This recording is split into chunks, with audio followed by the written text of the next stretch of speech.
O IAC, Instituto de Estudos Avançados e Convergentes da Universidade Federal de São Paulo, e o grupo de pesquisa NeuroSelf organizam quinzenalmente uma série de webinários em torno da pandemia, né, com um viés muito claro sobre temas éticos.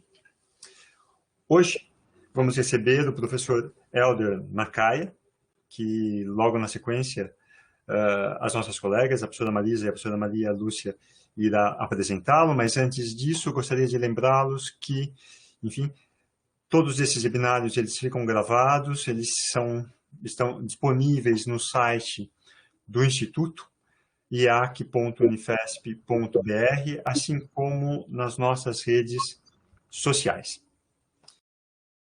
Eu deixo então que as nossas colegas, a professora Marisa e a professora Maria Lúcia, enfim, apresentem o professor Helder, a quem desde já agradeço muitíssimo a presença aqui conosco, né? E também deixo com elas, enfim, em parte, a condução dessa nossa sessão de trabalhos.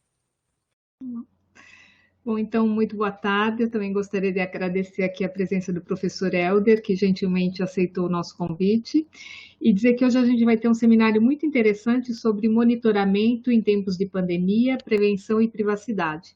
Então, debatendo um pouquinho sobre a questão, né, de prevenção e privacidade, todas as questões que estão envolvidas. O professor Helder, ele tem uma formação bastante interessante e rica.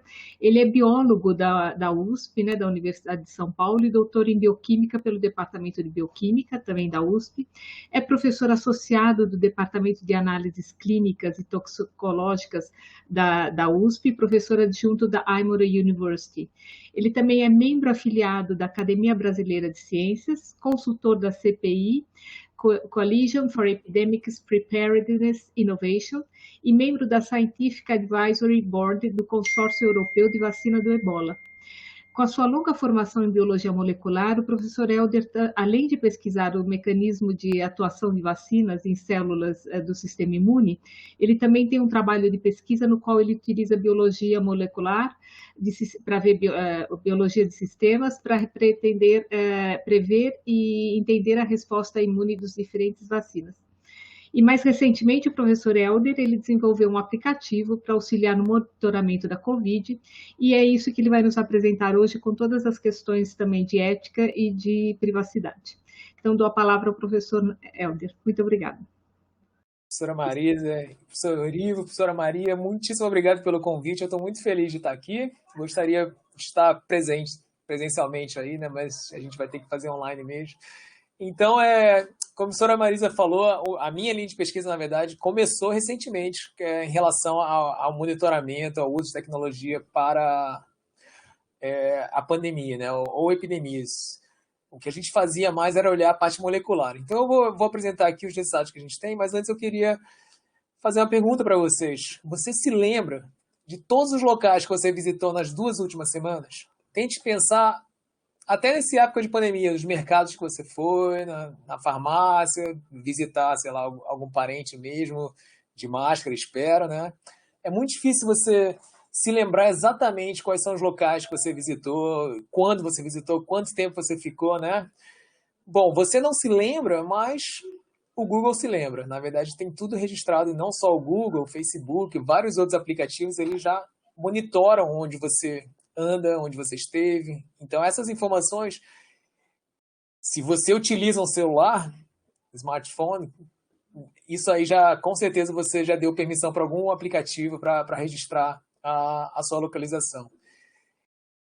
E aí, por que essa informação é importante? Por que saber onde você esteve é importante numa pandemia ou numa epidemia, né? Eu acho que vocês, a audiência que está aqui, provavelmente, já deve conhecer a história de John Snow, né? Um dos pais da epidemiologia moderna, que justamente conseguiu descobrir qual era a fonte de cólera em Londres, porque ele começou a mapear os casos e descobriu que tinha justamente um poço aqui que devia ter água contaminada, explicando por que todo mundo dessa região aqui estava com a doença. Bom, se a gente for pensar mais recentemente, 10 anos atrás, em 2011, teve um surto de E. coli patogênica na Alemanha, né? Então, nesse surto, mais 3 mil pessoas ficaram doentes e mais 30 pessoas morreram por causa disso. Então eles foram perguntar, né, onde você andou, o que você fez, por que vocês ficaram doentes, e eles descobriram que, na verdade, o que eles tinham em comum é que eles estiveram em restaurantes e cafés, nos mesmos restaurantes e cafés. E aí, quando você ia nos restaurantes e café, você viu o que eles tinham em comum, eles compravam vegetais orgânicos de uma mesma fazenda, que é justamente a fazenda que estava contaminada com essa bactéria. Então, ou seja, isso aqui foi uma investigação padrão de epidemias, onde a pessoa era perguntada o que você fez nos últimos tempos para poder explicar por que você está com essa diarreia, e aí você cruza essa informação para poder chegar nos restaurantes e depois você chega na fazenda. Bom, a tecnologia permite você fazer isso, na verdade, sem ter que interrogar ninguém. Através de aplicativos que você usa, por exemplo, quando você faz um pedido no iFood, por exemplo, aquela informação já fica guardada. Então, a tecnologia já está sendo aplicada à epidemiologia há bastante tempo, né? Então, o que eu quero mostrar para cá é o que aconteceu, né, nesses últimos 20 anos, né? Então, antes dos anos 2000, a epidemiologia era basicamente feita com perguntas, né, com questionários para saber onde é que você andou, quais são os padrões em comum que o epidemiologista pode saber para descobrir a fonte da contaminação, né, ou da transmissão da doença. E aí, a partir do início dos anos 2000, já começaram estudos usando esses Mobile Networks Operators. Por exemplo, você consegue... Um deles é a telefonia celular. Então, a Vivo, por exemplo, tem as antenas, tem as informações que você consegue usar aquelas informações de antenas para poder detectar, por exemplo, a mobilidade das pessoas. E aí, em 2009 para cá, já existem estudos, por exemplo, que distribuíam trackers, GPS para participantes, para justamente olhar o padrão de mobilidade deles, para ver qual é a chance da transmissão acontecer. E aí, o boom realmente aconteceu em 2015, que aí a gente já conseguia usar dados de veículos, né, não só dos voos internacionais e nacionais, mas também sensores de tráfego, transportes. E de 2017 até hoje, os smartphones viraram a tecnologia mais usada para fazer esse tipo de aplicação na epidemiologia, né?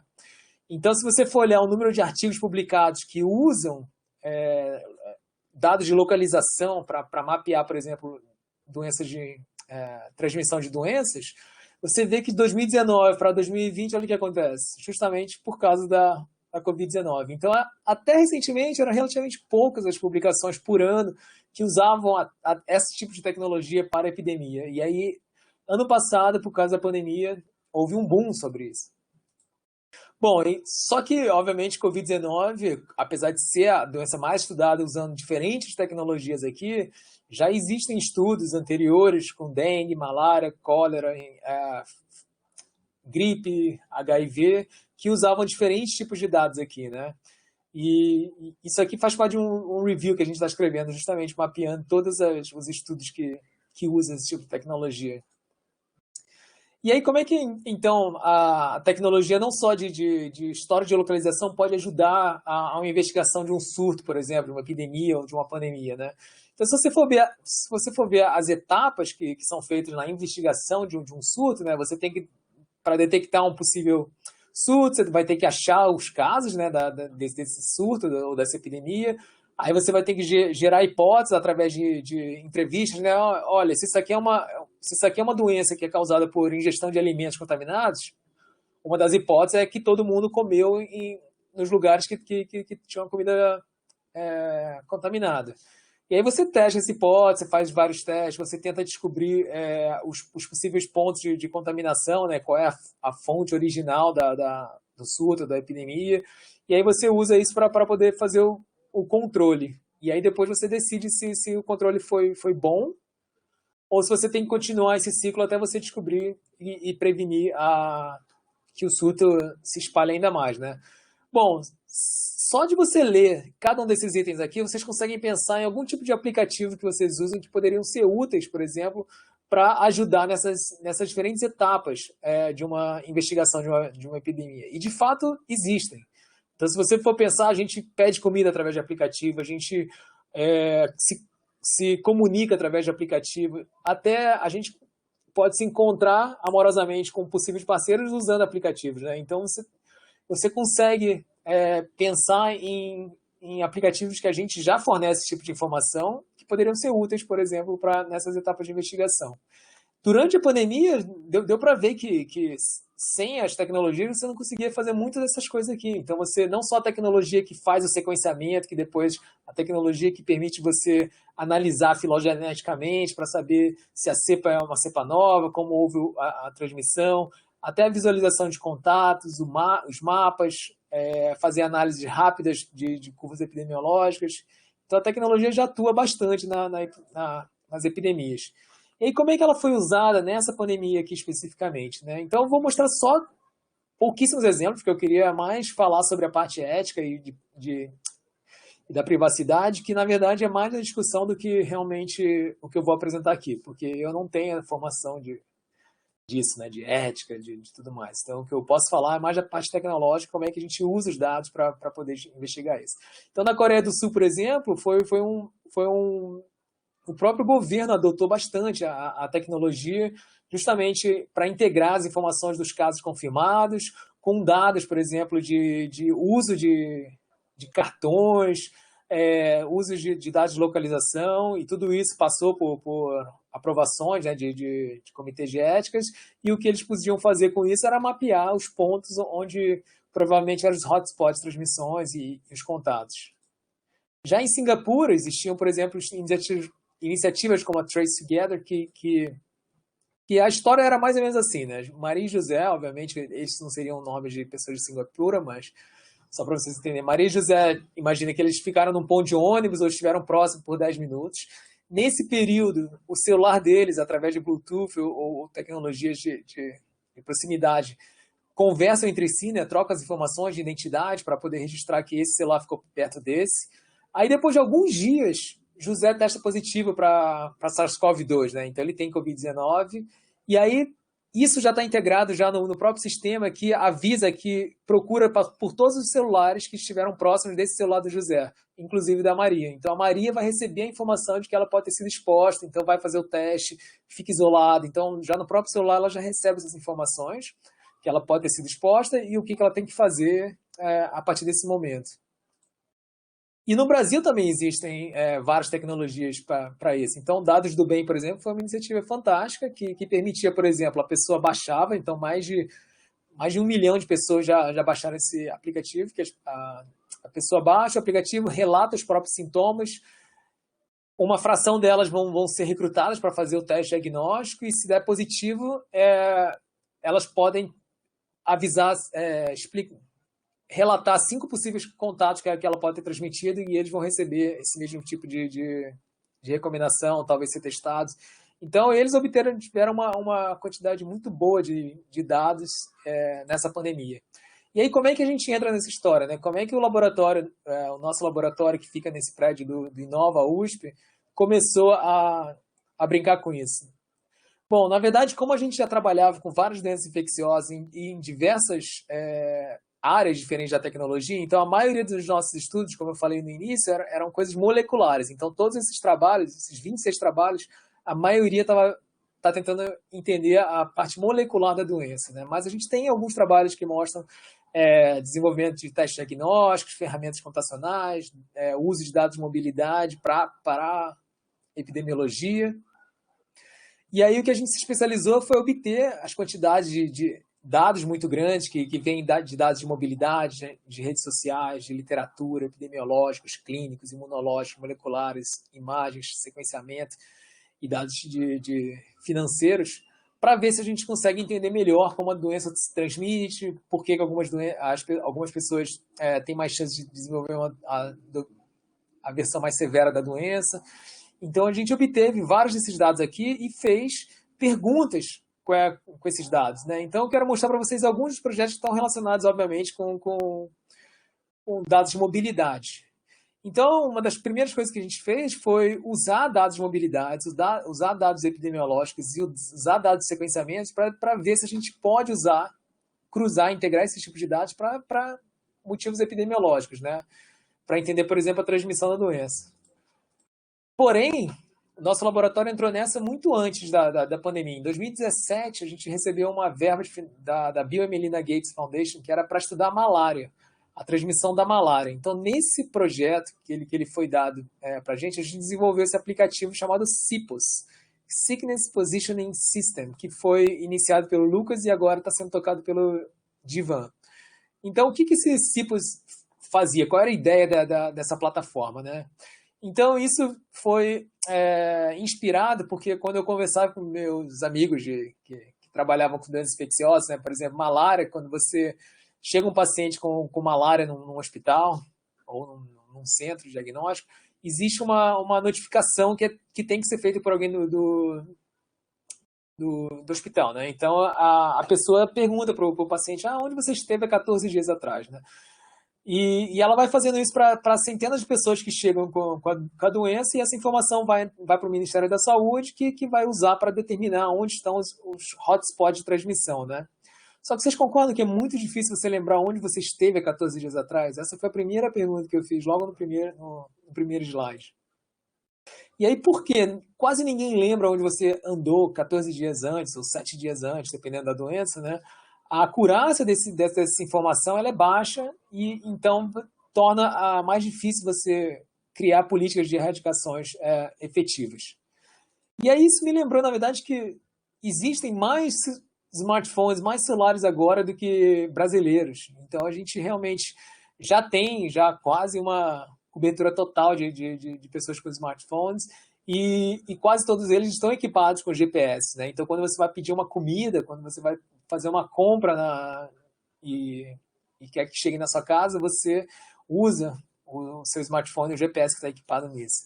Então, por que a gente não usa a histórica de localização do Google para descobrir onde eles andaram? Então, isso aqui é para mostrar que 5 anos atrás você consegue resgatar um dado de alguém que está andando. Então, esse aqui é o dado do celular do Lucas, mostrando que ele foi em 2016, no dia 14 de junho, saiu lá da casa dele na Zona Norte, veio aqui para esse ponto, aí depois entrou na Universidade de São Paulo, e esse aqui era o laboratório da Universidade de São Paulo. Esse aqui era o trajeto do circular.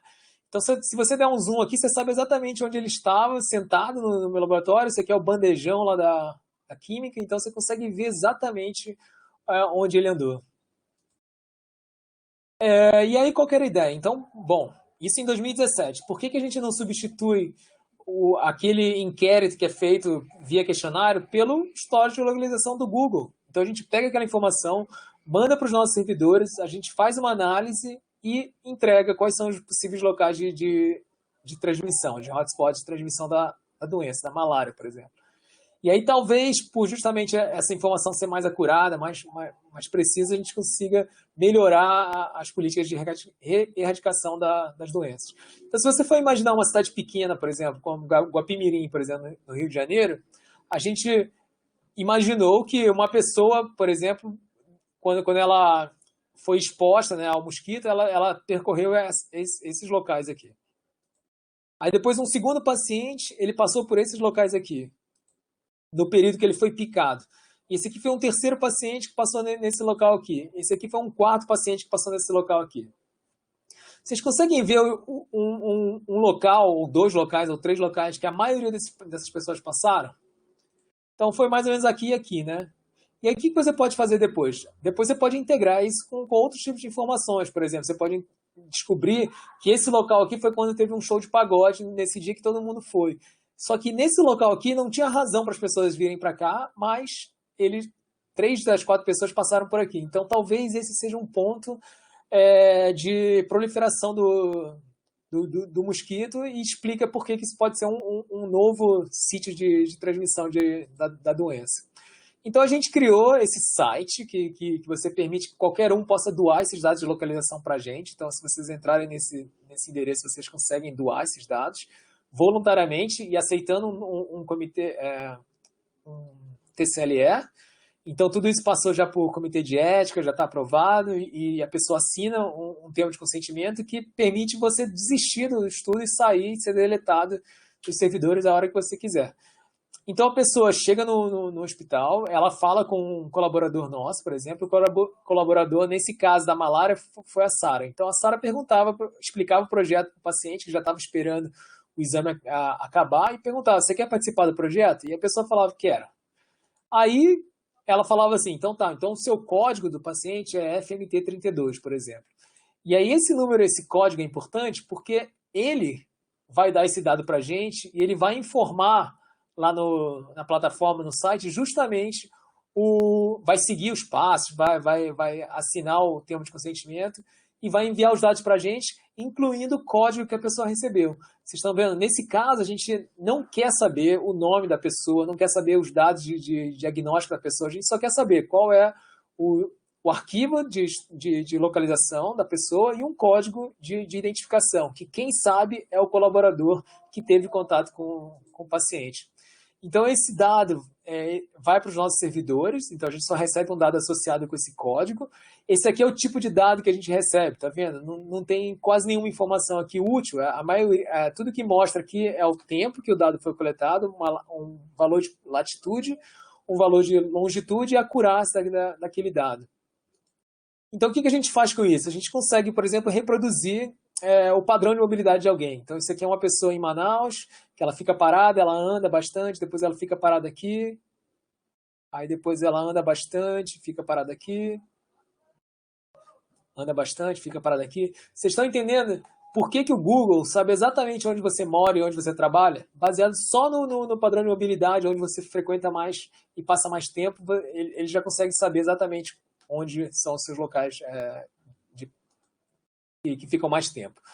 E por que isso é importante, pessoal? Porque se a gente pegasse, por exemplo, todos os dados que a pessoa está se locomovendo, a gente ia ver que o hotspot de transmissão da doença é a avenida principal de Manaus, porque todo mundo passava por essa avenida. Então a gente tinha que fazer, por exemplo, várias filtragens que não existem até hoje métodos para trabalhar com esses dados na epidemiologia, porque a utilidade ainda é nova, mas a gente traçava, por exemplo, a latitude e a longitude aqui em função do tempo, tá vendo? Então, esses pontinhos vermelhos é quando a pessoa estava se locomovendo. Então, a gente usava esse tipo de filtro para poder diminuir um pouco os casos, porque você tinha que assumir que algumas doenças você não pega em movimento, né?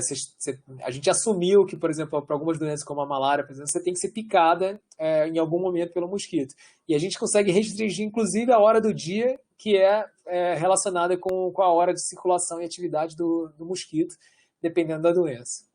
E aí, tudo bem. Então, depois que a gente processava esses dados, só aí que a gente precisava da informação de que o código FMT32 tinha sido diagnosticado com malária no dia X. E aí a gente usava essa informação para poder olhar para trás da localização. Então, repare que a gente não monitora prospectivamente a pessoa. A gente não sabe onde que a pessoa vai estar depois que ela doou os dados. A gente só consegue olhar retrospectivamente por onde ela andou. E aí a gente criou uma plataforma de visualização, que é o CIPOS Explorer. Aqui a gente está vendo as localizações do governo que ele acha que são locais de transmissão de malária. Então, você pode definir aqui um critério de threshold para usar. Você pode olhar os pacientes aqui um a um, você pode selecionar vários, você pode escolher a data de localização que você quer olhar, por onde ele passou, ou o número de dias antes do hospital, né? Quantos dias você quer olhar por onde ele passou, né? Então, aqui eu estou escolhendo uma pessoa só, olhando num período só, e aí eu vou ver por onde essa uma pessoa passou nesses poucos dias aqui, né? Então você consegue ver que esses pontinhos amarelos aqui são onde a pessoa andou nesse período. E aí alguns locais já eram locais conhecidos de transmissão de malária. Só que tem alguns locais que são novos, tá vendo? São alguns locais que vários pacientes passaram que o governo ainda não sabia que aquilo podia ser uma região endêmica de malária. E aí, quando você começa a dar um zoom e selecionar quais são os lugares que tem copos d'água, por exemplo, você chega em alguns pontos que podem ser pontos novos de transmissão da doença. E aí foi quando os colaboradores lá de Manaus, por exemplo, mandaram agentes de saúde e coletaram larvas de mosquitos daquela região, mostrando que aquilo podia ser, de fato, um novo hotspot de transmissão da doença da malária, por exemplo.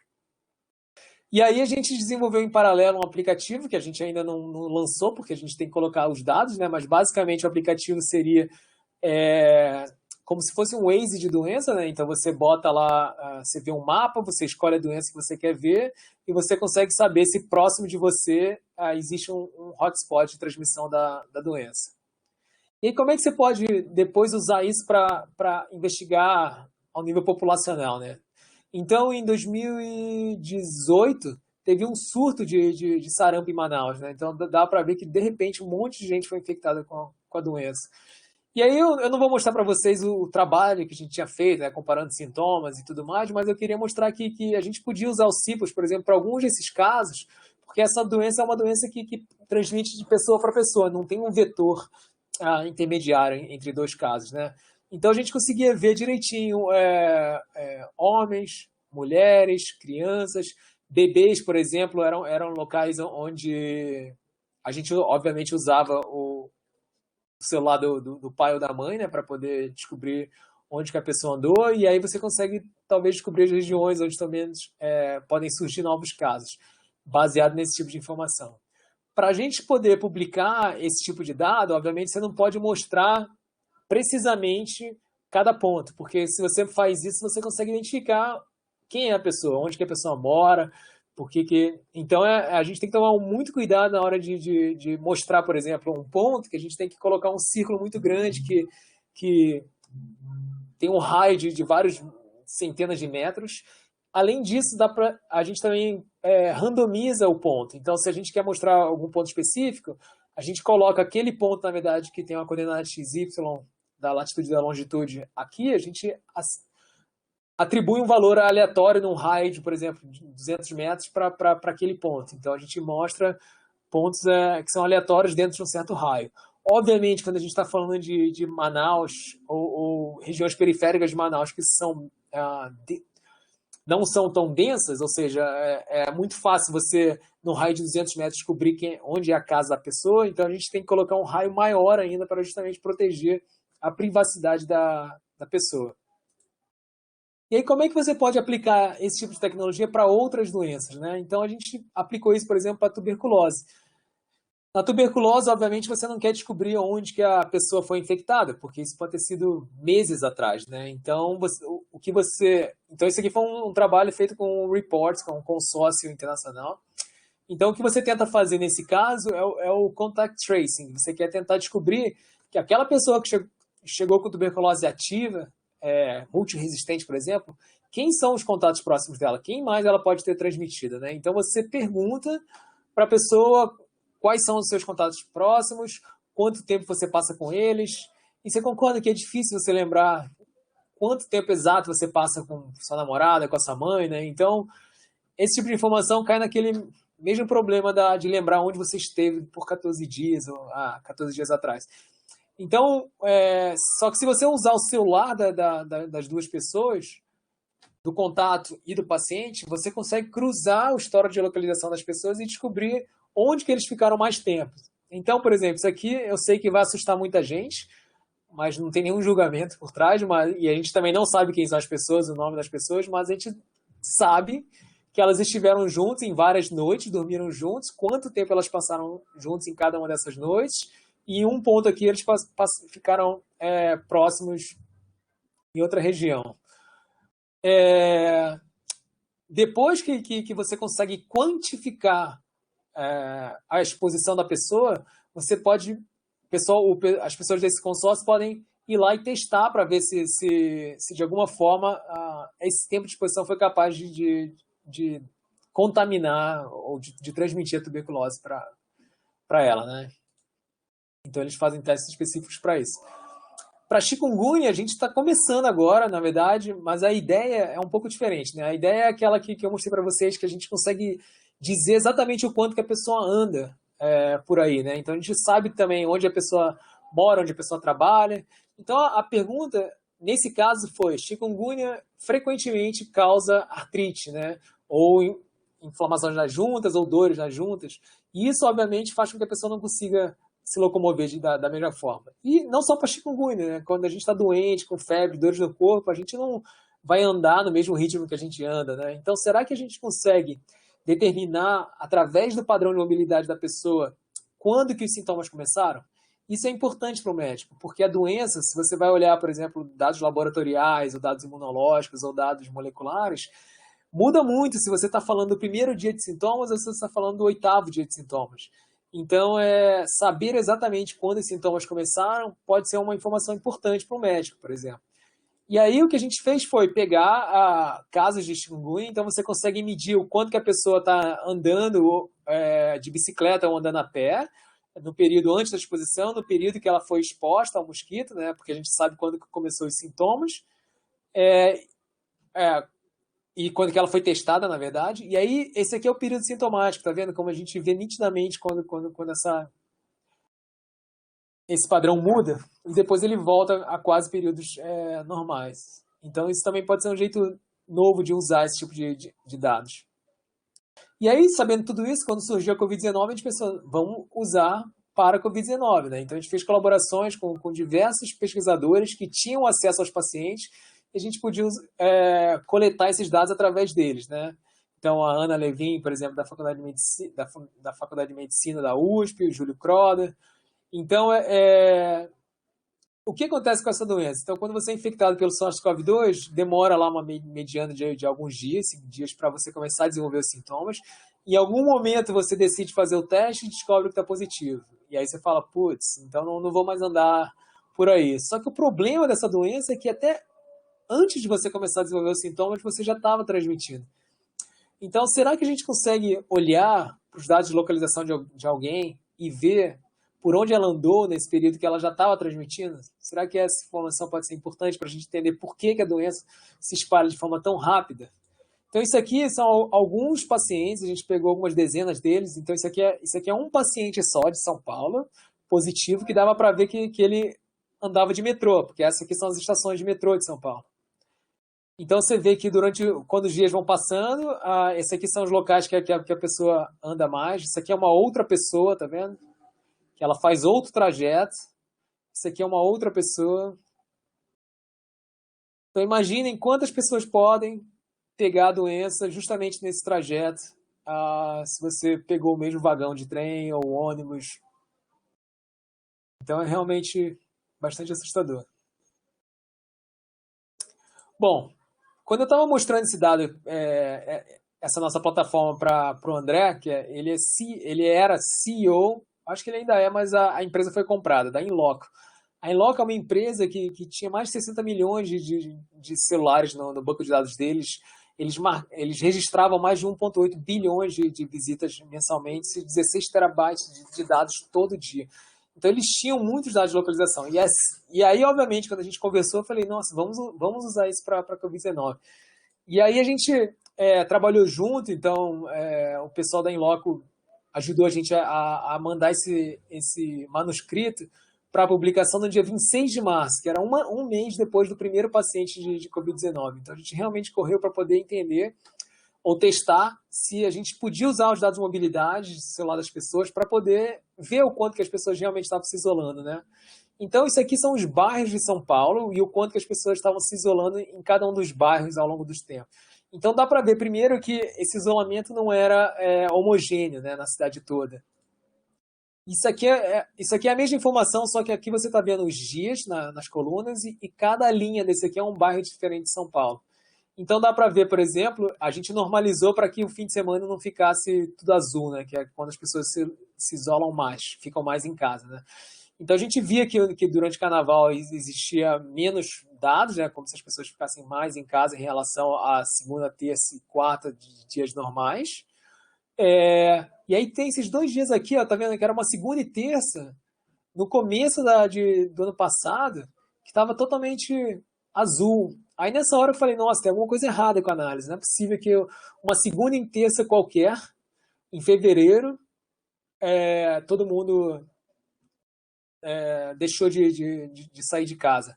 Aí eu fui na mão procurando notícias de jornal, porque eu já nem lembrava disso. E aí eu eu vi, né, as notícias que foi justamente uma segunda e terça, que vocês devem lembrar, que choveu tanto em São Paulo que a cidade inteira ficou alagada a ponto de decretar um feriado. Então, isso me deixou feliz de ver que realmente esse tipo de dado é poderoso em detectar isso, porque você consegue ver que as pessoas não conseguiam sair de casa nessa região. Nessas regiões eles até saíam. E isso aqui é quando começou as políticas de distanciamento social, que dava para ver que realmente as pessoas pararam de sair de casa, né, ou diminuíram. Porém, isso não foi uniforme e elas não pararam totalmente, né? Então, isso aqui são os dados de visitas para as universidades das 10 maiores capitais brasileiras.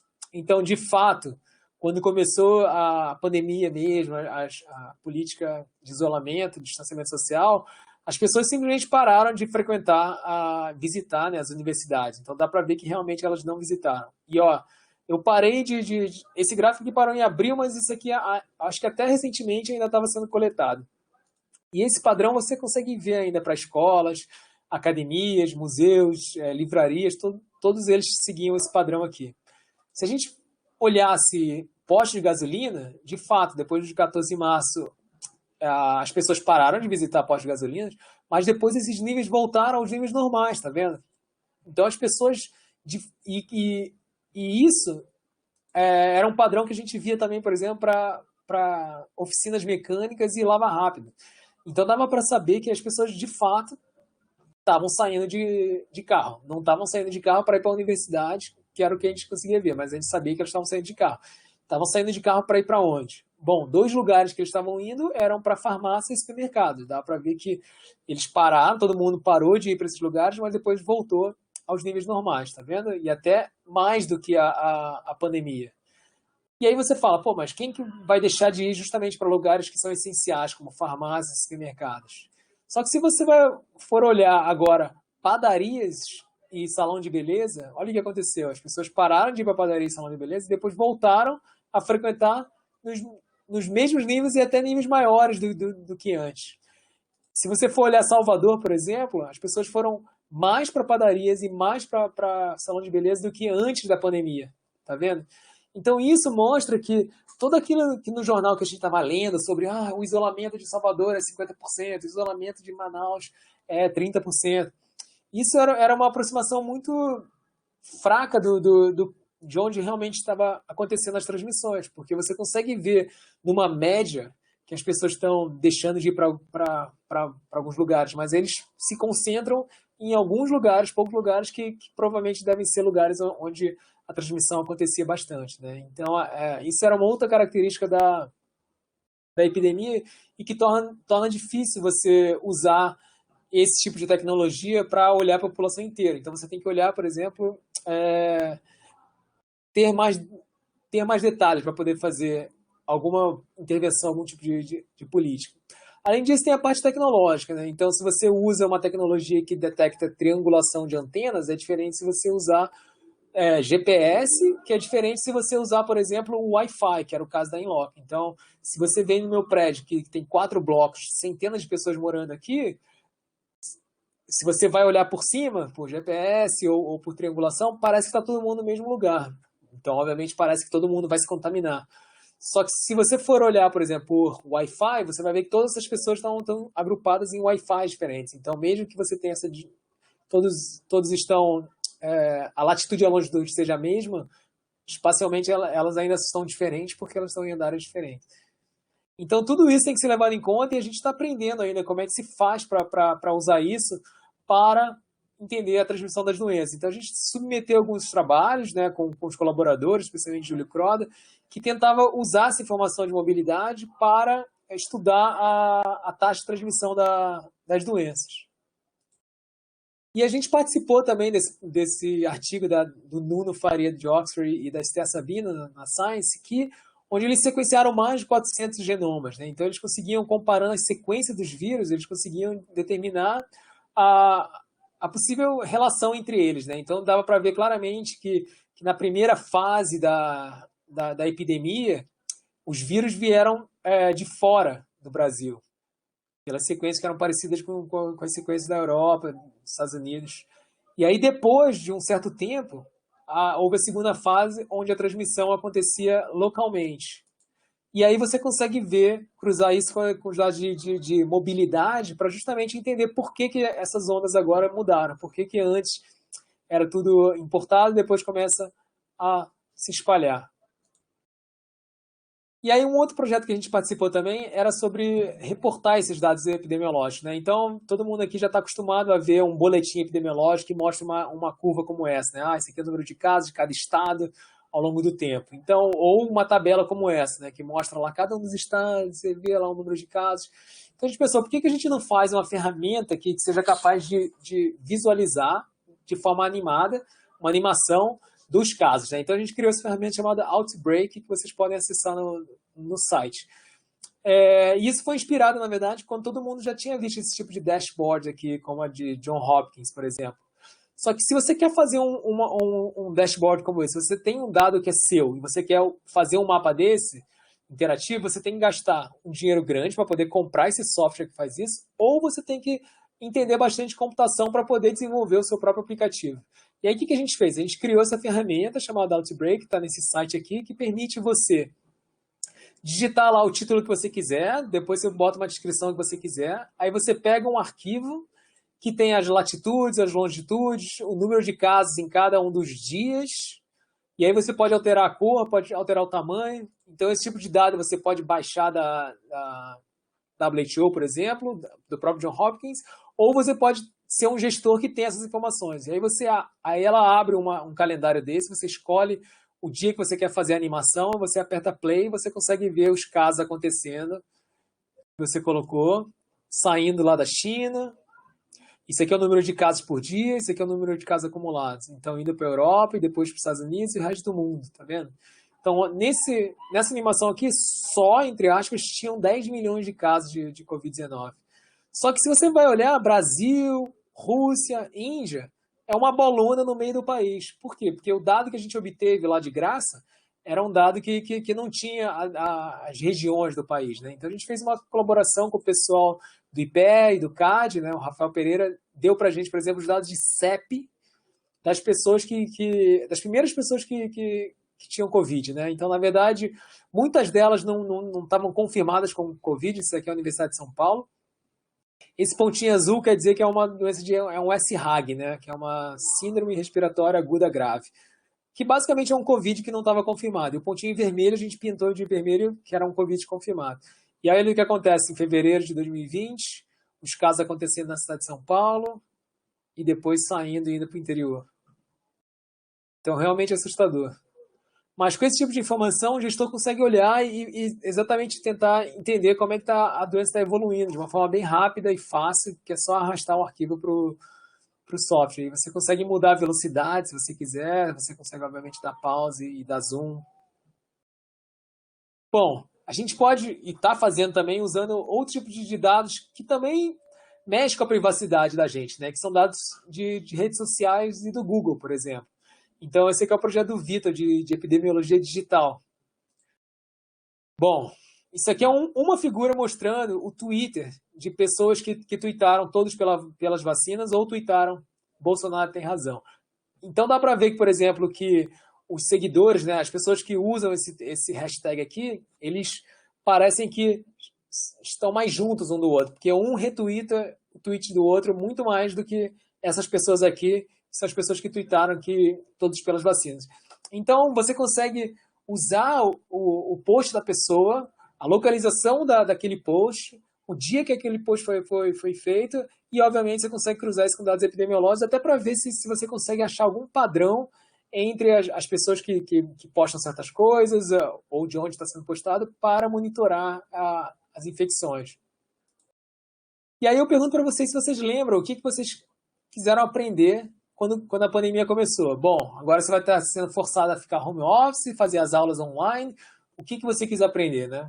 Eu quis aprender o ukulele, por exemplo. Tocar o ukulele, falhei miseravelmente, mas o que deu para ver, pessoal, é que a gente consegue obter essa informação do que as pessoas procuram no Google. E a gente conseguia ver exatamente que as pessoas queriam aprender coreano, queriam aprender outras línguas, queriam aprender violão, aprender a fazer pão caseiro.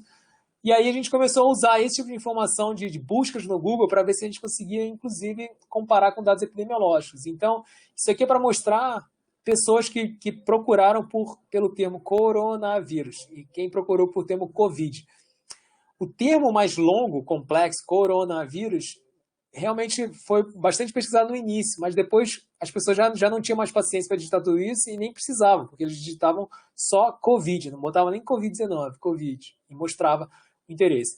E aí a gente usou esse tipo de ferramenta para poder quantificar os medos das pessoas, as dúvidas, as curiosidades que elas tinham, quantas delas procuravam por tratamento, prevenção, ou procuravam informações gerais, né?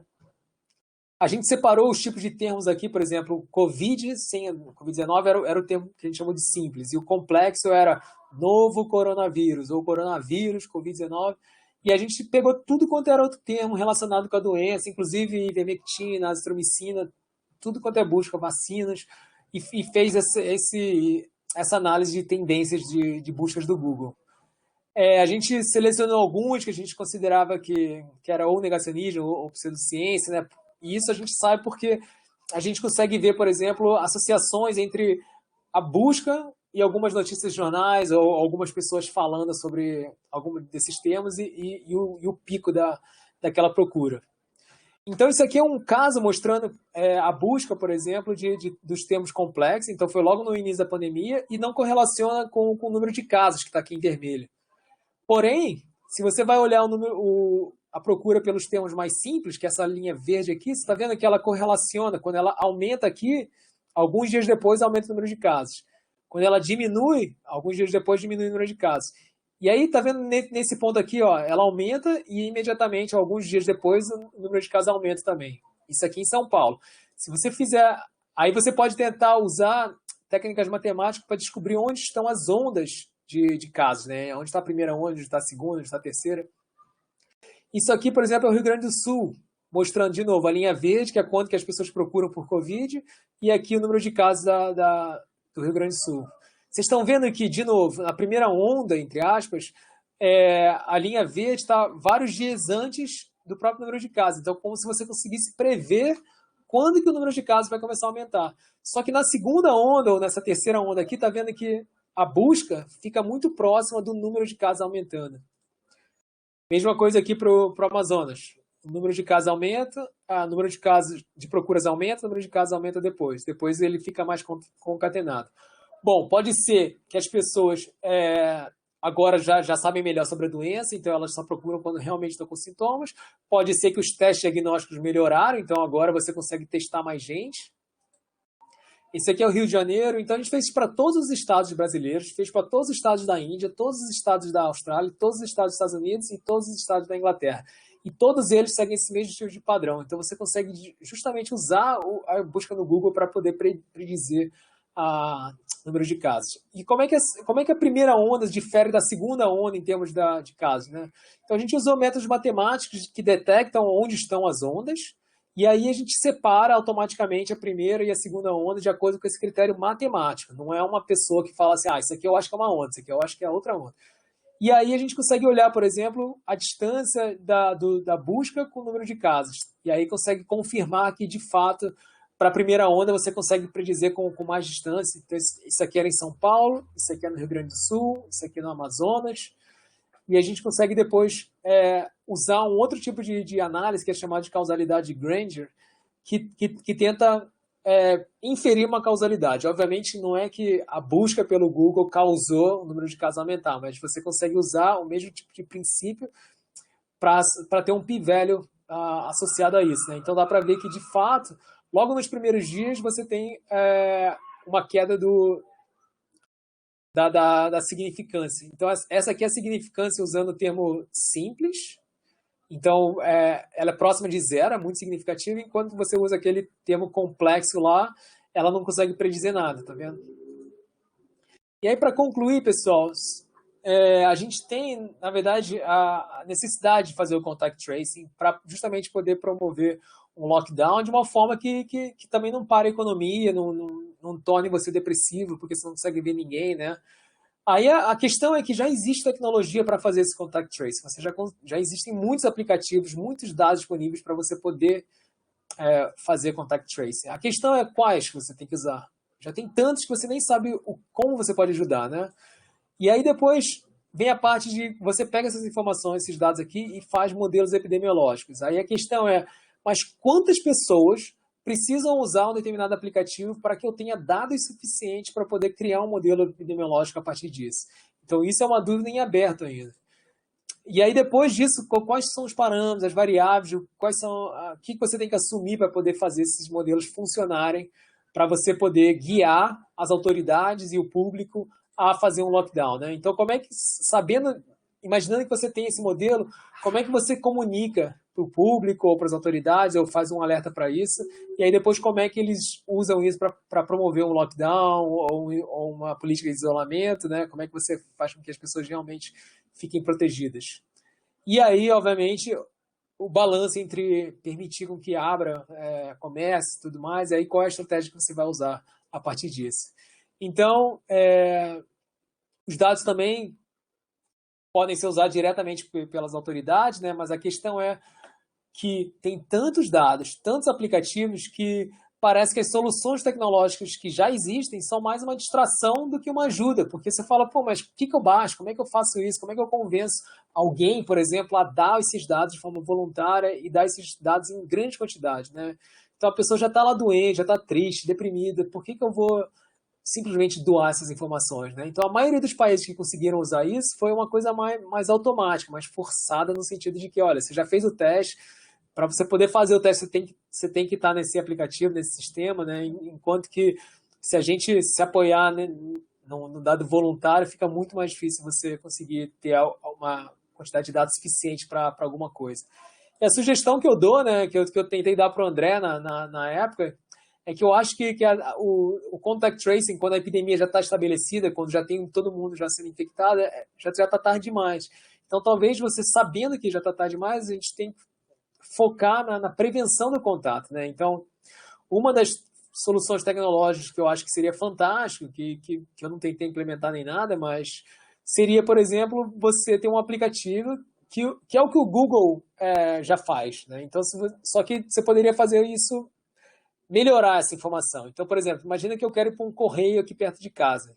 Aí eu posso clicar nesse correio aqui, ele pode me mostrar o quão cheio está esse correio. Então ele pode falar assim, olha, já está 82% cheio, se eu sei o tamanho daquele correio, o número de pessoas que estão lá, eu posso até te indicar qual a melhor hora que você tem que ir.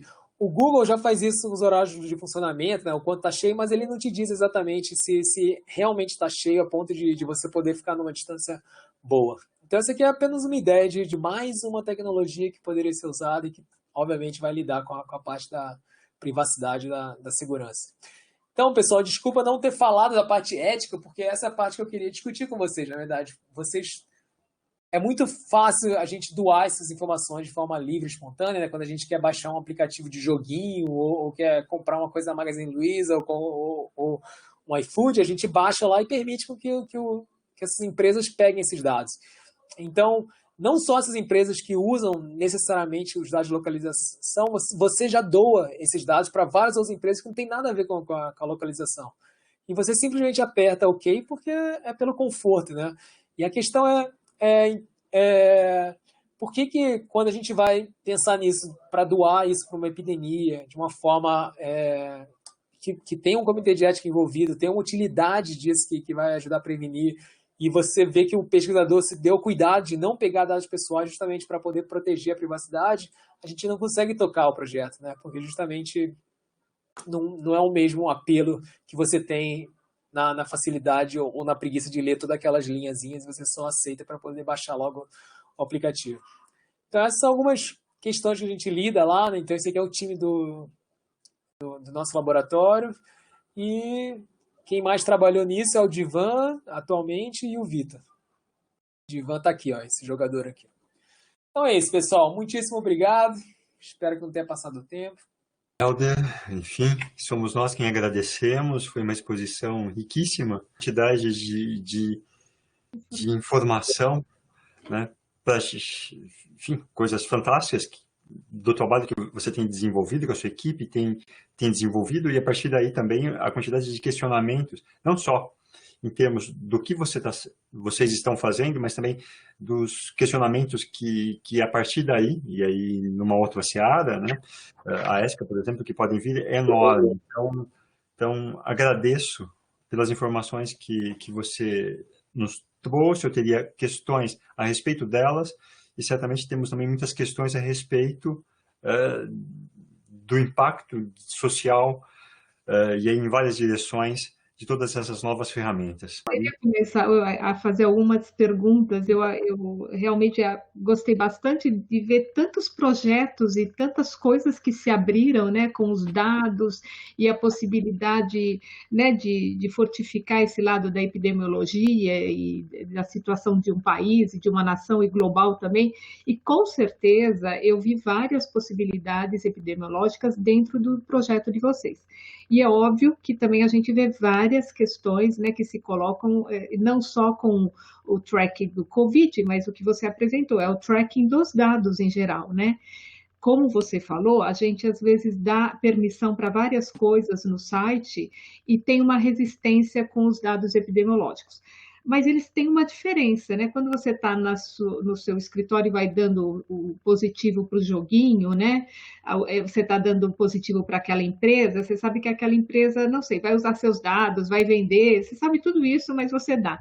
Quando é questão epidemiológica, ela está ligada, não sei, a gente sempre faz o paralelo com as nações, por exemplo, que já começaram a usar e de maneira, né, compulsória, China, Taiwan, a Índia, né? A Índia, apesar, quer dizer, são exemplos diferentes, né? Você tem países democráticos, como a Índia, que permite o uso compulsório desses trackings, né? E na China, né, um governo mais autoritário que também faz a mesma coisa. Então, você tem países diferentes utilizando e que acabam dando ou levantando questões éticas iguais, que é a privacidade da localização das pessoas, aonde elas vão, a partir dos seus dados de saúde, né? E é muito interessante porque você diz o que as pessoas permitem ou não. Os valores também mudam, né? Então você pode ver que em Taiwan, quando eles colocaram que as pessoas tinham que ter esse telefone, precisavam mandar essa geolocalização e que eles ficavam atrás das pessoas, as pessoas simplesmente desligaram o telefone, né? Então tem até um artigo que fala sobre cerca elétrica, né? Eletrônica, cerca eletrônica atual, né? Do mundo contemporâneo, porque as pessoas começaram a se sentir vigiadas e elas desligavam o telefone para não se sentir vigiada. E aí o que Taiwan fez foi começar a ligar, imagina, né? Ligar 2 vezes por dia para as pessoas para saber se elas estavam realmente com o telefone ligado, que se elas estavam, né, não saindo, na quarentena, que é um absurdo, né? E aí elas desligavam os telefones, aí elas começaram a ser vigiadas mais vezes ainda, porque se ligavam. Então, eu acho a questão da privacidade, quando começa com dados de saúde, as pessoas ficam mais alertas. Meus passos estão sendo vigiados, né? E a primeira questão que eu coloquei, que me veio quando você colocou os dados, você diz assim: eu entrei em contato com tal agência que vê localização das pessoas e fui lá e peguei aquela localização e levantei os dados epidemiológicos. Eu fui lá junto com os médicos que tinham doentes e eu peguei os dados, os médicos me passaram os dados dos doentes. Aonde fica o consentimento das pessoas? Eu não sei nem como é que está sendo dado aqui, né? Das pessoas nesse piloto, né? Você fez um piloto de tracking com essas pessoas, né? Com essas pessoas não, com esses dados. Então, eu queria que você me expusesse. Foram dados que você pegou ou foram pessoas que você pediu consentimento? E aí, outra pergunta junto com essa, desculpa se fica longa. No consentimento que você pede, uma das questões que tem levantadas com questões éticas é assim: primeiro é o consentimento esclarecido, né? Se a pessoa sabe para onde estão indo os dados, quem tem acesso aos dados e se os dados podem ser deletados ou não quando ela quiser, né? Que eles não fazem parte. Então, como é que funcionou você com esses dados? Realmente se teve a participação das pessoas ou só do coletor de dados? Eu não entendi. Marisa, adorei as perguntas e eu concordo. Então, a primeira parte você falou sobre essa desculpa que o governo sempre usa para, em prol da sua segurança, a gente vai monitorar você, em prol da... E aí você sempre troca a privacidade pela segurança, né? Porque você fala, tá, eu não estou fazendo nada de errado, então toma. E aí esses países asiáticos, obviamente, que é o futuro da gente. A gente tem que se preocupar, sim. A gente tem que evitar com que as desculpas sejam dadas só para poder monitorar a gente mais. E é aquilo, você não precisa nem mais do celular em alguns países, porque você pode usar câmera e reconhecimento facial para dizer onde que a pessoa está, com quem que ela está. Então é aterrorizante você imaginar que agora não é nem o seu celular que tá te dizendo, é o fato de você tá exposto a qualquer região pública ou até privada que o governo pode estar sabendo onde você está. Então, o que eu quero dizer é que tecnologicamente e a parte ética de como você usa a tecnologia tá além do meu escopo de pesquisa e eu concordo com as pessoas que privacidade é algo sério e tem que ser protegida a todo custo, principalmente se for na área da saúde, né? E aí, sabendo disso, esses dados que eu mostrei para vocês, por exemplo, os dados em loco, são dados que eles coletam de forma totalmente anônima, no sentido de que ele não sabe nem o e-mail da pessoa. É um código lá que eles têm aquela informação. Então, eles pegam aquele dado, que já é totalmente anônimo, que a pessoa só deu consentimento, não era de pesquisa, mas deu consentimento lá no aplicativo que ele permitiu que a empresa coletasse. A empresa coletava esses dados de forma anônima e agregava aquela informação. Então, ela nunca deu para a gente o dado de uma pessoa que a gente sabia exatamente quais os pontinhos daquela uma pessoa. Eles davam assim, olha, naquele bairro ou naquela universidade tiveram não sei quantos pontinhos lá, naquele dia, naquela hora. Então, você consegue saber, na verdade, dados agregados, que é impossível você identificar alguém baseado nisso, né? Então, você não consegue... Se você tivesse todos os pontinhos de uma pessoa, você podia descobrir quem era a pessoa, mas como você não tem essa informação, então aquele dado era anônimo e protegido, né? Então, isso foi inclusive usado largamente para vários estados depois, né? Porque eu até falei com eles, falei assim, olha, isso aqui já não é mais um projeto piloto, isso aqui você tem que usar para... E aí eles fizeram acordos com vários governos justamente para poder mostrar aqueles gráficos de isolamento, né? Então você via no Jornal Nacional lá aquelas coisas alterando. E aí a parte do CIPOS, Marisa, era algo totalmente voluntário, que a gente explicava para a pessoa o que ela ia fazer com aquele dado, a pessoa assinava o termo, né? Então a gente teve a aprovação do comitê de ética, a gente tentou isso para por exemplo, antes da pandemia, a gente tentou para vários estados. Quase todos os estados permitiram, tinha alguns estados que o comitê de ética não aceitava, porque, quero saber isso, não sei o quê. Então não é que foi um passe livre para todos os lugares. A gente se preocupou em conseguir as aprovações em todos os lugares. Aí, depois que você pega a informação, de novo, a gente tenta minimizar a quantidade de informação pessoal que a gente pega daquela pessoa, justamente para evitar qualquer depois tipo de vazamento, né? Mas mesmo assim, a gente tem esse código que é associado com aquele dado. E a gente já teve casos, por exemplo, que a gente foi testar colaboradores nossos foram testar um monte de gente numa empresa lá. E aí as pessoas, várias delas aceitaram doar os dados para a gente. Aí depois receberam um resultado negativo dos dados, do PCR lá, do diagnóstico. E aí algumas delas falaram assim, olha, já que eu sou negativo, eu não quero mais que o meu dado fique disponível. Ela na verdade, clica um botão lá. E aí o dado é deletado, entendeu? Então as pessoas podem sair na hora que quiser e aquele dado vai ser deletado. Eu queria só complementar nessa mesma linha, né? Primeiro, parabenizá-lo, foi muito interessante e é muito desafiante esse tipo de intervenção. E essa questão da ética dos dados de saúde, ela tem sido muito discutida, principalmente quando, por exemplo, uma empresa de seguro de saúde pode decidir quanto que você vai pagar pelo seu seguro, ou mesmo se ela vai segurá-lo ou não, caso você tenha alguma comorbidade que ela preveja que vai ser um mau negócio para ela você ser um cliente, né? Então, eu acho que essa questão é muito importante e acho que a Lei Geral de Proteção dos Dados, no sentido de colocar isso de uma maneira muito importante, e a gente vê que dentro das universidades, dentro da pesquisa, nós estamos levando isso muito a sério. O que não dá para dizer que seja a mesma coisa feita as empresas privadas, que acabam ultrapassando muitas vezes esses limites éticos de uma maneira muito tranquila, né? E a gente sabe o quanto que você está sendo o tempo todo vigiado.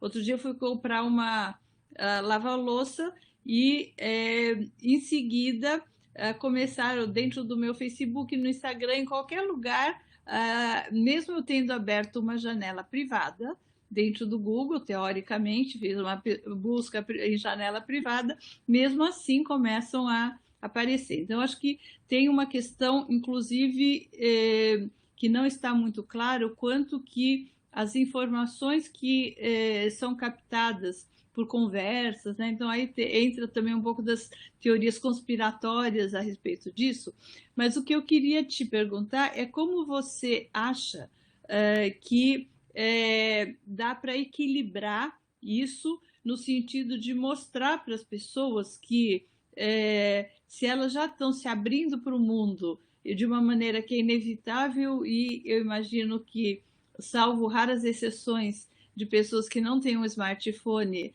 é quase irreversível, como convencê-las de que, já que você está disponibilizando informações, que elas sejam para alguém que está querendo fazer um bom uso delas e como, de uma certa maneira, dá para a gente garantir que este uso está sendo bem feito e que ele não vai ser usado, por exemplo, para promover uma imunidade de rebanho.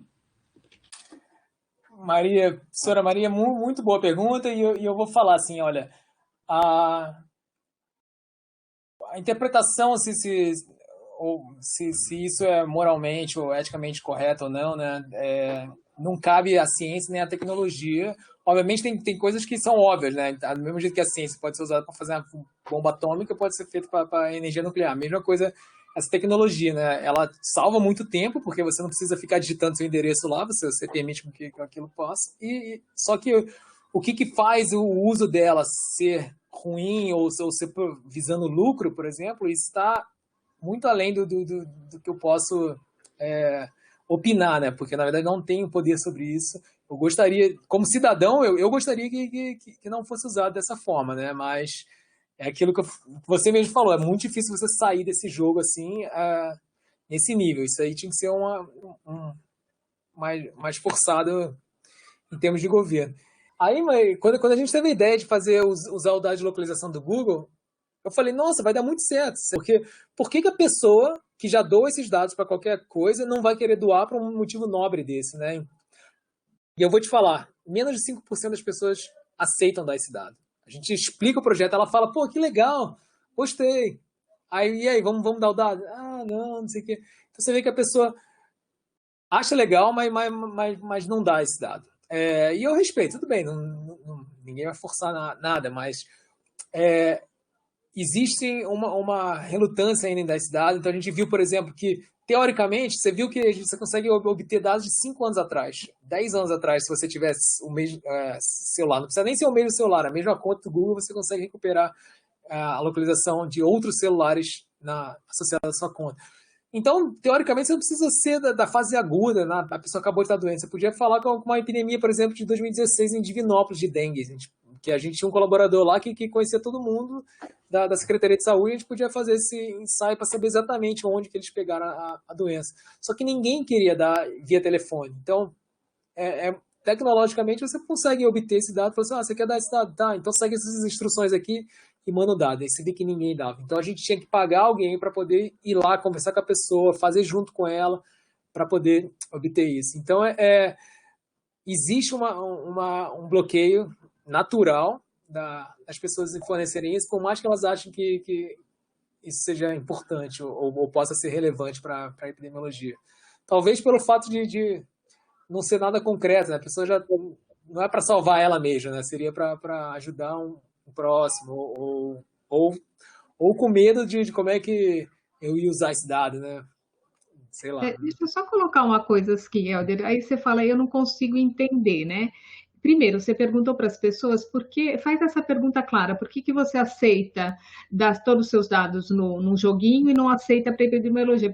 Seria uma boa pesquisa para saber o que está na fantasia. Tem essa estatística, professora. O que está na fantasia? Aí a maioria das pessoas, para ser educada, fala que não lembra a senha do Google, ou fala que não anda com o celular desligado, porque, de fato, mesmo as pessoas que dão os dados, depois a gente tem que ver que algumas pessoas usam o celular muito velho, que aí a acurácia do dado é baixa, aí tem outra que divide o celular com outras pessoas, ou que ela, justamente para economizar bateria, desliga o GPS.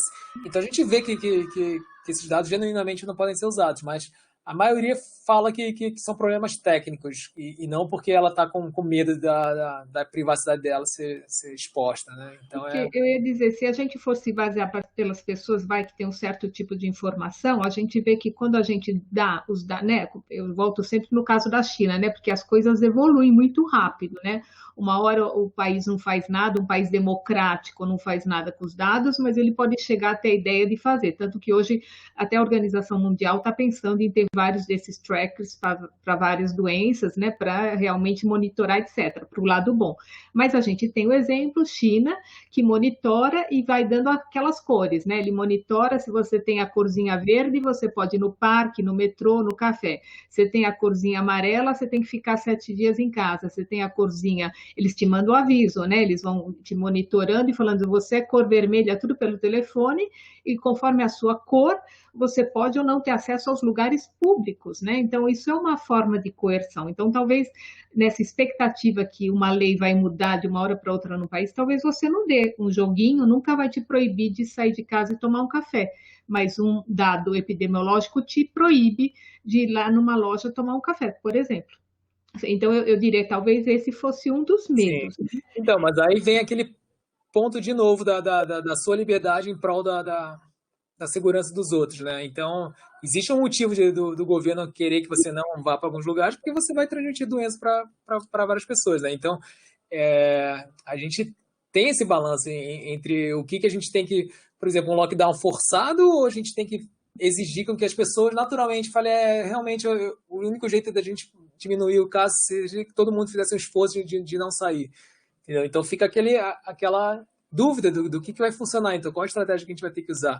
A tecnologia ela pode auxiliar em um certo ponto, mas no final é uma decisão difícil de ser feita, né?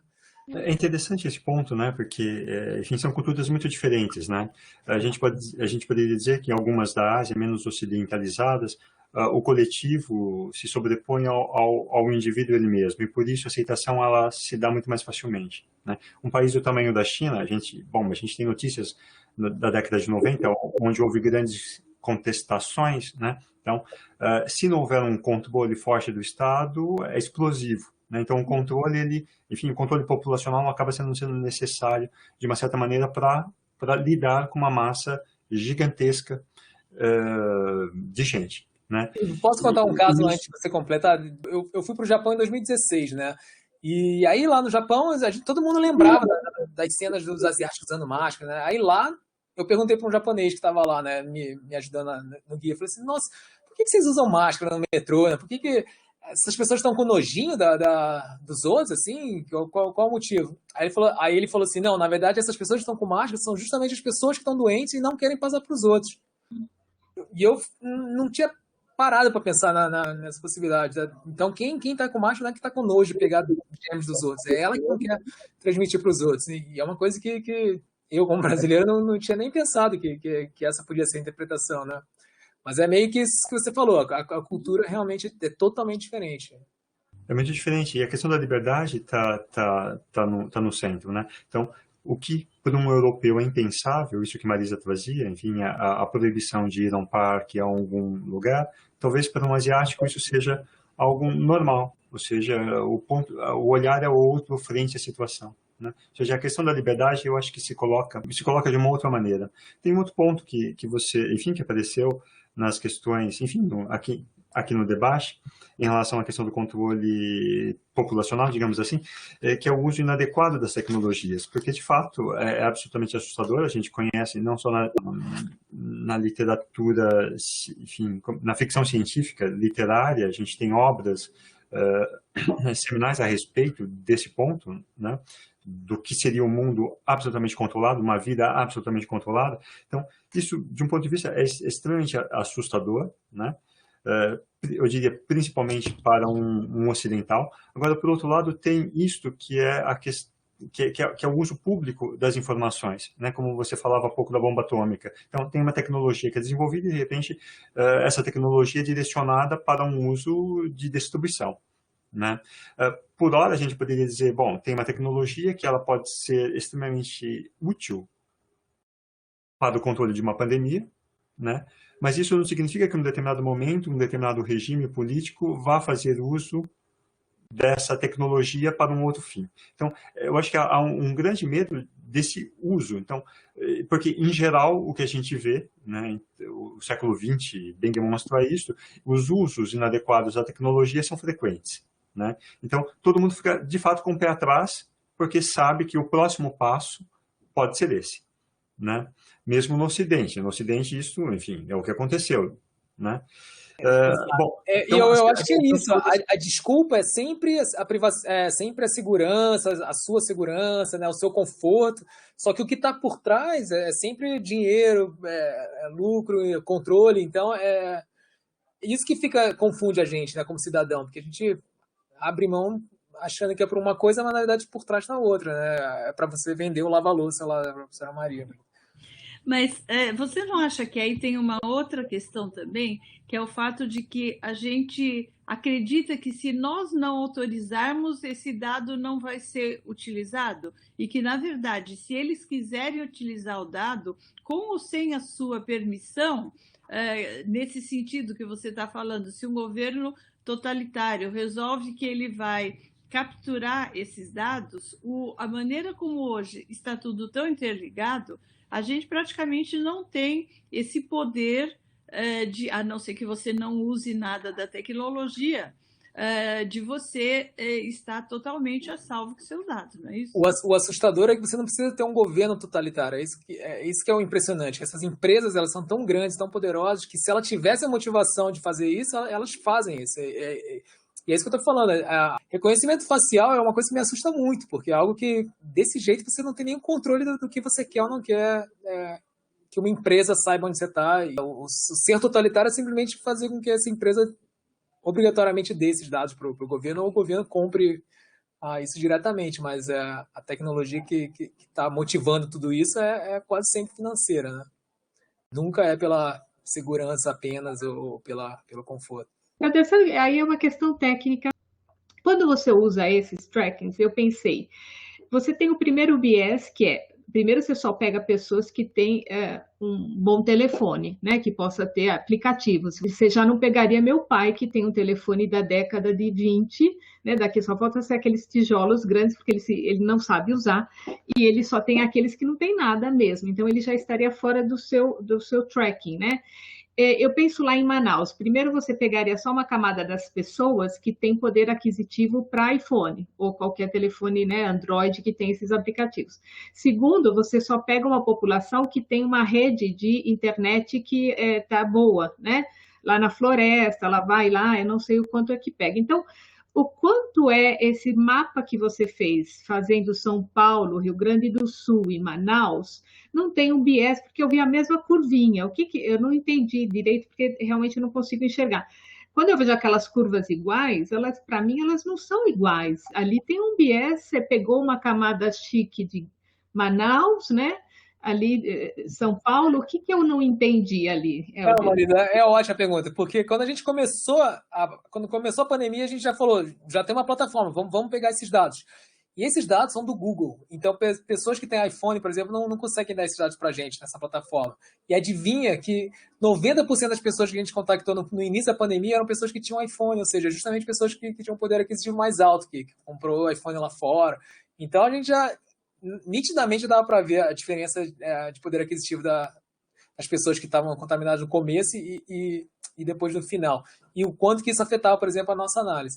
Esse valor de 60% eu li também sobre isso, mas você, quando cria um modelo, você tem que ter assumir tantas coisas, tantos parâmetros, que esse número fica quase arbitrário, porque você tem que escolher algumas coisas para poder dizer esse número mágico de 60%. Mas isso depende muito, por exemplo, da doença. Mesma coisa, como é que o Waze estima o trânsito? Não é porque 100% das pessoas que estão dirigindo têm o Waze instalado e estão usando aquilo lá. Ele estima baseado numa amostragem das pessoas que têm o Waze, né? A mesma coisa do Google. Então, para algumas doenças que são mais raras ou que a forma de contágio não é tão alta, por exemplo, então, tudo isso influencia o número de pessoas que você vai precisar ter esse tipo de informação, e depois que você coletar essa informação, o quanto que esse dado tem que ser bom, né? Tem que ter capturado um monte de pontos. Então, como eu falei, você viu que em 2019 tinha 10 papers publicados por ano com esse tipo de tecnologia. Em 2020 aumentou muito. Então, não existe modelos específicos para esse tipo de dados. Ninguém ainda sabe realmente analisar e criar informações úteis epidemiológicas ainda, porque a gente tem que testar isso em larga escala. O que deu para a gente notar, por exemplo, é que dependendo da doença e da cidade, você consegue ter uma visão maior melhor do que outros. Então, essa doença é mais rara de pegar. Então, tudo isso é importante. Por exemplo, quando você vai pegar doenças que são transmitidas por dengue, pelo Aedes, você restringe lá o horário do dia que provavelmente as pessoas foram picadas, então você já diminui, começa a filtrar mais. Só que aí quando você vai fazer isso com outra doença, eu estava lá na Gâmbia em 2018. Na Gâmbia é um paísinho da África minúsculo. Aí eu falei dessa tecnologia, falei, e aí, você acha que isso aí dá para usar, por exemplo, para o país de vocês? Aí ele falou assim, olha, por exemplo, tuberculose.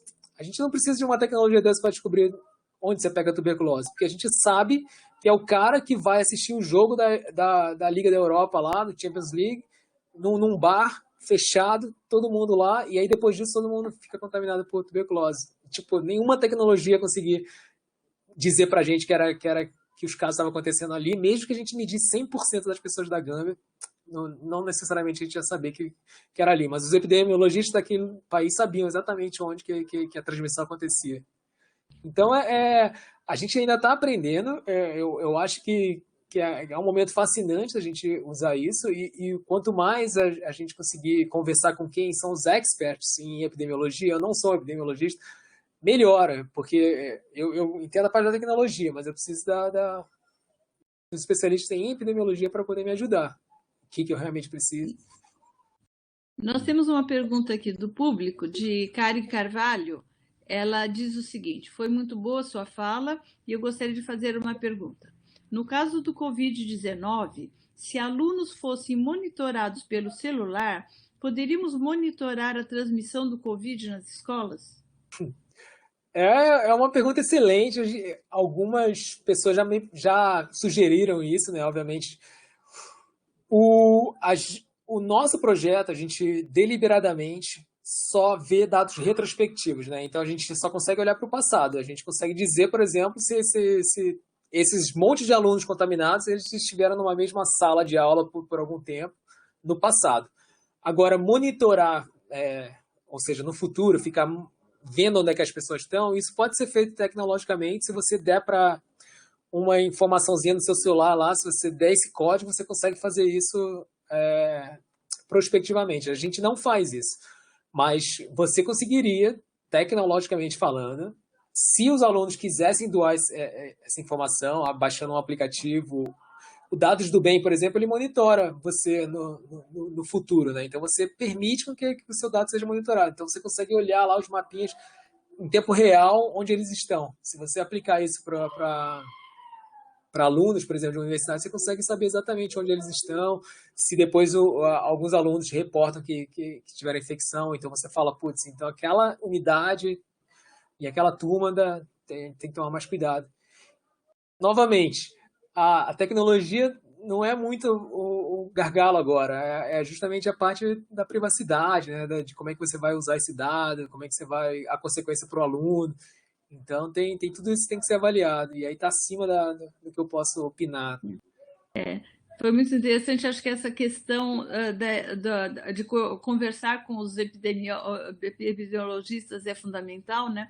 E essa abordagem interdisciplinar é muito fundamental, quer dizer, ao mesmo tempo, você ter conhecimentos bioquímicos e de imunologia sobre como se dá essa transmissão, toda a cadeia de transmissão, e ver o comportamento das pessoas, né? Uma das coisas que ficou claro no começo dessa epidemia do Covid foi que a transmissão se dava pelas principais vias, rodovias do Brasil, né? Então ficava bem claro que isso acabou sendo transmitido. Então, uma população-alvo que talvez fosse interessante seria também avaliar caminhoneiros, essas pessoas que fazem longas viagens de distância, né, que tem um potencial grande também, né? Uhum. Tem uma outra pergunta aqui do Leonardo, que é aí um pouco mais naquele sentido do uso ético propriamente dito,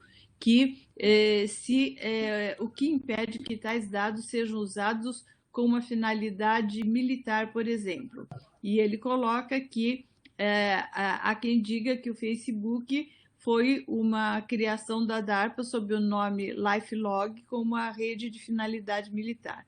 E se você acha que isso, quais são os limites disso, e se o dado for de fato anonimizado, isso não serve de uma certa proteção? Como é que você vê isso? Bom, é aquilo que a gente tem falado, né? Eu não tenho nem poder de opinar sobre isso como o uso das coisas. Ele tem razão que várias tecnologias surgiram de motivações militares, né? Assim como surgiram de motivações comerciais. Então, desde a internet que ele está usando também iniciou através desse tipo de motivação. Então, teoricamente, nada impede desse tipo de dados ser de fato usado por motivos militares. E eu acho que com certeza deve ser. Então, se você é da polícia e captura um suspeito, eu acho que uma das coisas que você pode fazer é isso, né? Usar esse tipo de dado. Não sei se legalmente você pode obter isso, mas esse tipo de quebra de sigilo de dados para alguns motivos, né, policiais, isso já é feito. O que eu estou querendo dizer, que o Ivo também mencionou, é meio que isso. Assim, é difícil, o cientista não tem muito controle sobre o uso da ciência, né, do produto. Eu adoraria poder opinar e poder ter algum tipo de voto sobre isso. E se eu tivesse isso, é o que eu falei. A gente não pode abrir mão da nossa privacidade e segurança tão facilmente, assim. Porque isso é uma desculpa com o que está por trás, não é um motivo tão nobre assim. Se fosse de fato tão nobre, aí tudo bem, mas a gente sabe que não podemos ser tão inocente assim. E, Helder, esse tipo de discussão, enfim, tem essa separação, né, entre os agentes públicos, as motivações todas, Sim. etc, etc. Esse tipo de discussão, ou esse tipo de preocupação, enfim, duas questões diferentes. Esse tipo de discussão está presente no seu meio, no meio em que desenvolve essas ferramentas todas, e a outra, existe entre essas pessoas uma preocupação com o uso que as ferramentas o uso que essas ferramentas possam ter, ou o trabalho se encerra em si mesmo, sem nenhum... Eu acho que quem está fazendo ciência são seres humanos, né, que usam os mesmos tipos de ferramentas que os pacientes usam. Então a gente tem total empatia e consciência dessas coisas, e eu tenho uma preocupação enorme, porque, de novo, o paciente que está doando voluntariamente os dados, ele está dando a responsabilidade para a gente cuidar daquilo lá, né? Então a gente tem todo... Por isso que eu falei, a gente fez proteções até para a gente não mesmo que vazar, não tem como a pessoa saber quem é, né? Então, mas obviamente a gente vai ter todos os controles possíveis para evitar que essa quebra de confiança aconteça. Então um dos gargalos é justamente esse, a gente ter o cuidado de fazer um comitê de ética, a gente ter o cuidado de fazer um sistema que a gente não pegue muitos dados pessoais. Então, isso é porque tem as discussões internas de como é que a gente faz para minimizar qualquer tipo de risco de vazamento ou de informação confidencial, né? Então, é uma constante nos projetos. Teoricamente, já até ultrapassamos um pouquinho, já abusamos da sua disponibilidade. Queria te agradecer muito, foi muito interessante. Acho que todos aprendemos muito e vamos sair daqui com muita coisa para refletir. Bom, eu espero que quem já tenha Covid possa doar os dados para a gente, né? Depois de tudo que a gente conversou, né? Indo naquele site lá. Isa, professora Maria, professor Ivo, muito obrigado pelo convite, gostei muito. Espero encontrá-los fisicamente em breve. Em breve, também gostei muito, gostaria de agradecer por ter aceito o convite logo que eu fiz, então agradeço muito, espero que a gente possa voltar a conversar com os mais dados que você tenha, né, desse projeto, se realmente ele teve resultado, se não teve, qual foi, né, o que você obteve ao final desse seu estudo, então seria interessante a gente saber também. Muito obrigada, professor Helder, obrigada mesmo. Obrigado, hein? Tchau, tchau. Muito obrigado novamente. Bem, por hoje é isso. Eu agradeço a audiência de todos, enfim, não sei se a audiência é o tema, mas a presença de todos a presença virtual de todos nesse webinário. Uma boa noite.